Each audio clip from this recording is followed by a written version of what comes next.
Good morning. This is the Paradise Unicorn Priestess bringing you day 131 of A Course in Miracles, the Yin translation, where we use female words. This would be May 11th if you're starting at the new year.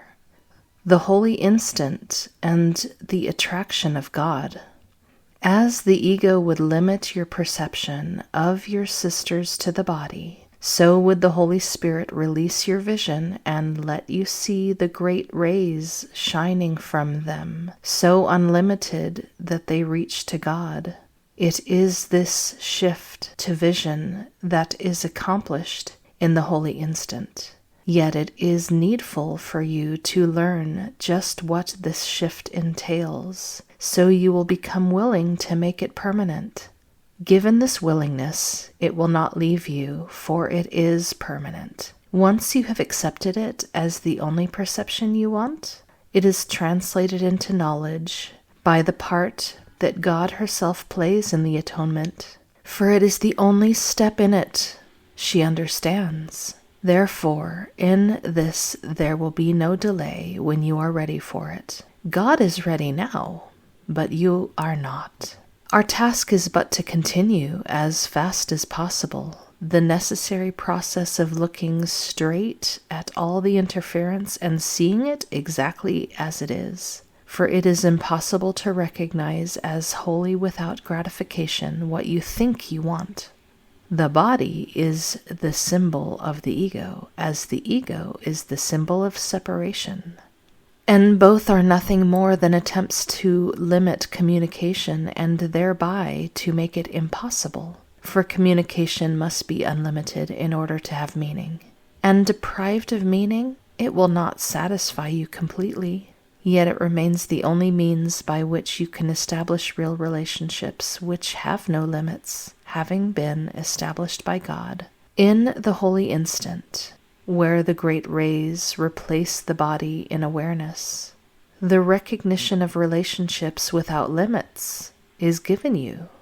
But in order to see this, it is necessary to give up every use the ego has for the body and to accept the fact that the ego has no purpose you would share with it, for the ego would limit everyone to a body for its own purposes. And while you think it has a purpose, you will choose to utilize the means by which it tries to turn its purpose into accomplishment. This will never be accomplished. Yet you have surely recognized that the ego, whose goals are altogether unattainable, will strive for them with all its might and will do so with the strength that you have given it. It is impossible to divide your strength between heaven and hell, God and the ego, and release your power to creation, which is the only purpose for which it was given you. Love would always give increase.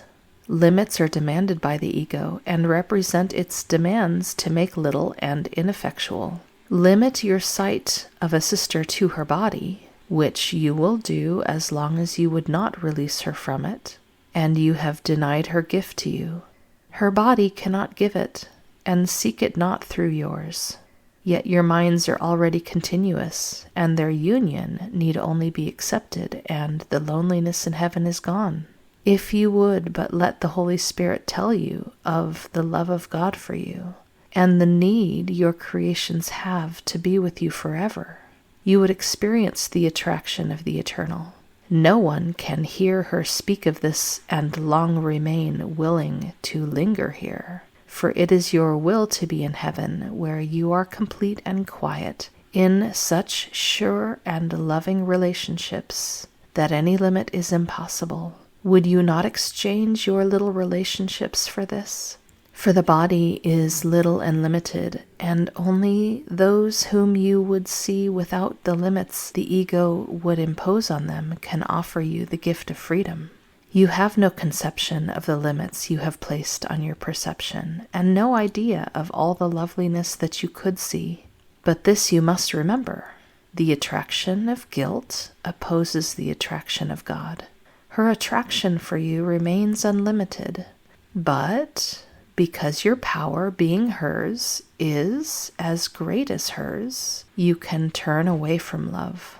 What you invest in guilt you withdraw from God, and your sight grows weak and dim and limited, for you have attempted to separate the mother from the child and limit their communication. Seek not atonement in further separation, and limit not your vision of God's child to what interferes with her release and what the Holy Spirit must undo to set her free. For her belief in limits has imprisoned her. When the body ceases to attract you, and when you place no value on it as a means of getting anything, then there will be no interference in communication, and your thoughts will be as free as God's.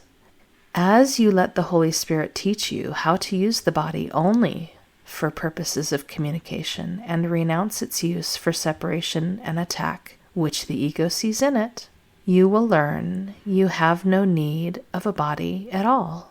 In the holy instant, there are no bodies, and you experience only the attraction of God.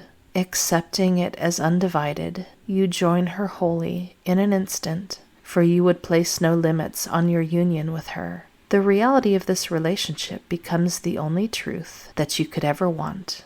All truth is there. Once again, we see the great rays mentioned, something in A Course in Miracles that I find mysterious and fascinating. It's mentioned twice, that when we don't perceive bodies anymore, that's what we will perceive in its place. Is that a description of what we truly are? Are the great rays indicative of our connection to God, the line that brings us home, perhaps even the very bridge that the Holy Spirit makes up? And when we release our sisters from being a body, does that mean we see them without limitation? We see them full of joy and glory? All right, lesson 131. No one can fail who seeks to reach the truth. Failure is all about you while you seek for goals that cannot be achieved. You look for permanence in the impermanent, for love where there is none, for safety in the midst of danger, immortality within the darkness of the dream of death. Who could succeed where contradiction is the setting of her searching, and the place to which she comes to find stability? Goals that are meaningless are not attained. There is no way to reach them, for the means by which you strive for them are meaningless as they are. Who can use such senseless means and hope through them to gain in anything? Where can they lead? And what could they achieve that offers any hope of being real? Pursuit of the imagined leads to death because it is the search for nothingness. And while you seek for life, you ask for death. You look for safety and security while in your heart you pray for danger and protection for the little dream you made. Yet searching is inevitable here. For this you came, and you will surely do the thing you came for. But the world cannot dictate the goal for which you search unless you give it power to do so. Otherwise, you still are free to choose a goal that lies beyond the world and every worldly thought, and one that comes to you from an idea, relinquished yet remembered, old and yet new, an echo of a heritage forgot, yet holding everything you really want. Be glad that search you must. Be glad as well to learn you search for heaven, and must find the goal you really want. No one can fail to want this goal and reach it in the end. God's child cannot seek vainly, though she try to force delay, deceive herself, and think that it is hell she seeks. When she is wrong, she finds correction.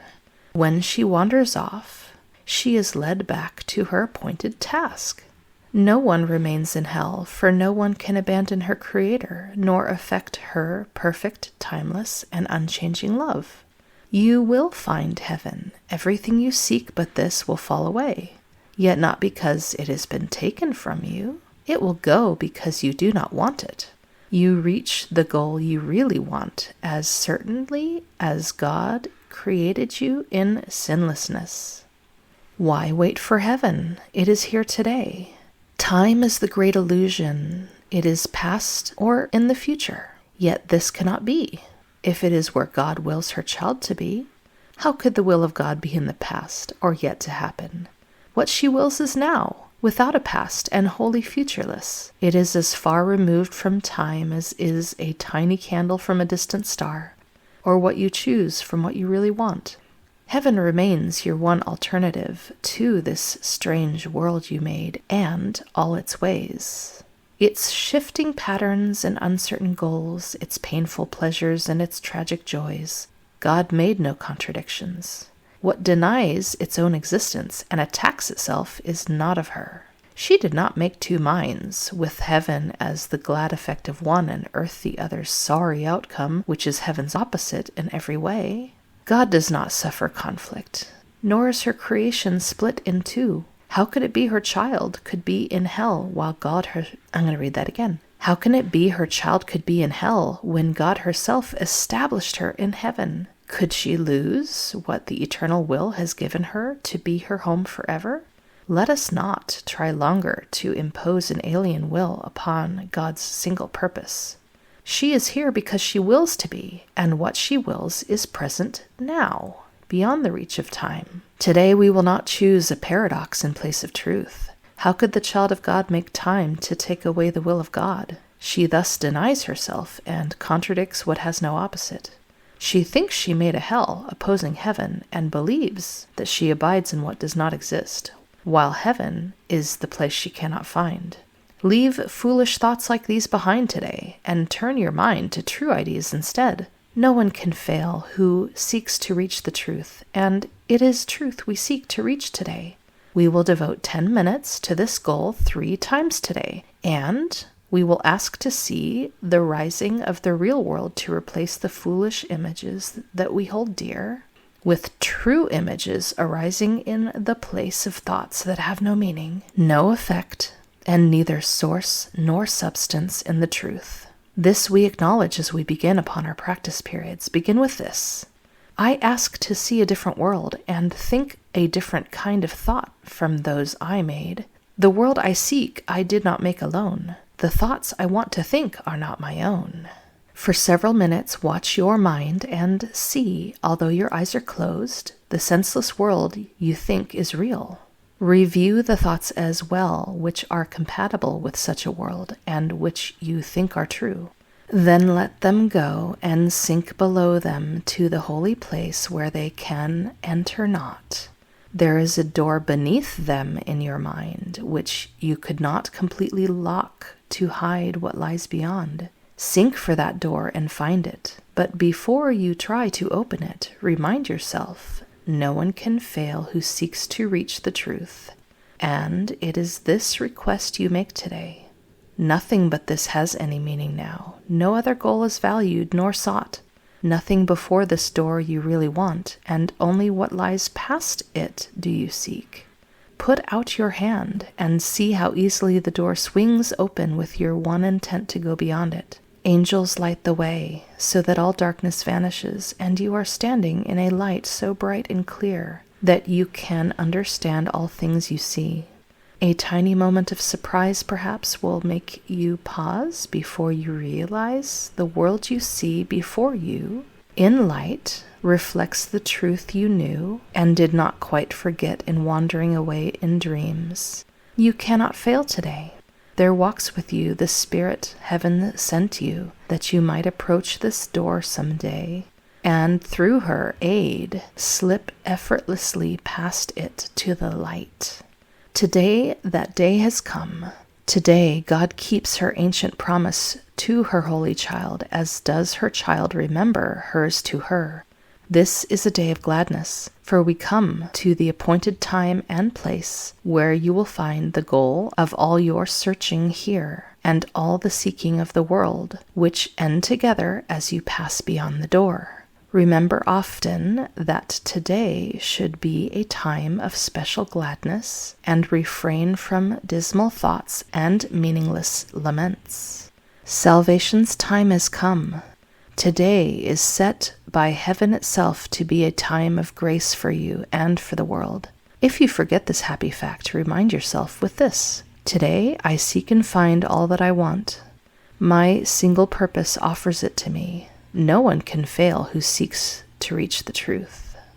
In this lesson, we see that the direction described for heavenward is sinking down beneath the illusions, whereas most of us have been taught that the divine is out there above us. And yet, it was Jesus that taught that the kingdom of heaven is within you. The light of God is within you beneath all the layers of illusion. And so, to find the true light, we don't look outside ourselves. We go within. Outside ourselves is just more illusion. And it is deep inside ourselves that we find connection to our sisters. When we connect to them in the outside world, there are layers of illusion involved that we are asked to dismiss as meaningless.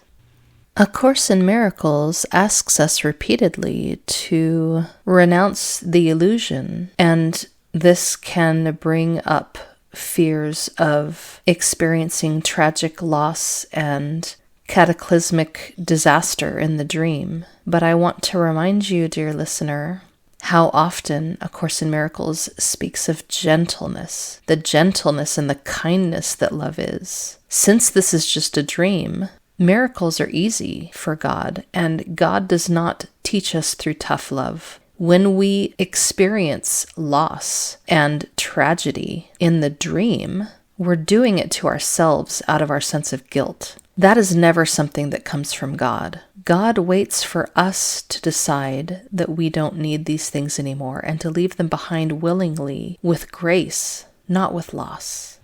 It is true that being here in this place, there is a drive within to seek. And it is tempting to seek for things out in the illusion. They are very distracting, but we are asked to redirect that seeking to something that is more real and more true, and that exists inside of us.